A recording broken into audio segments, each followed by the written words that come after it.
it's not just individuals secretly despising wealth, right? There's countries, groups, political parties that overtly despise wealth, or at least seem to. And so what those countries, political parties, and groups are reduced to is playing the zero-sum game of status. And in the process to destroy wealth creation, they drag everybody down to their level, which is why the US is a very popular country for immigrants because it's the American dream. Anyone can come here, be poor, and then work really hard and make money and get wealthy. Whereas to a third world poor immigrant just entering the country, and we were poor immigrants who came here when I was fairly young to the United States, wealth may just be a much lower number. It may just be like, I don't have to work a manual labor job for the rest of my life that I don't want to work.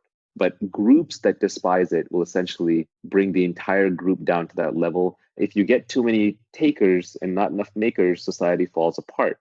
You end up with a communist country. Look at Venezuela, right? They were so busy taking and dividing and reallocating that people are literally starving in the streets and losing kilograms of body weight every year just through sheer starvation. Another way to think about it is imagine an organism that has too many parasites.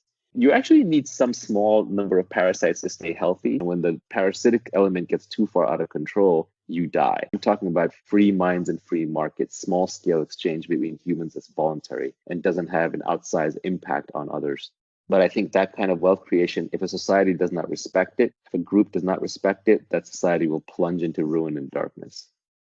Obviously, we want to be wealthy and we want to get there in this lifetime without having to rely on luck.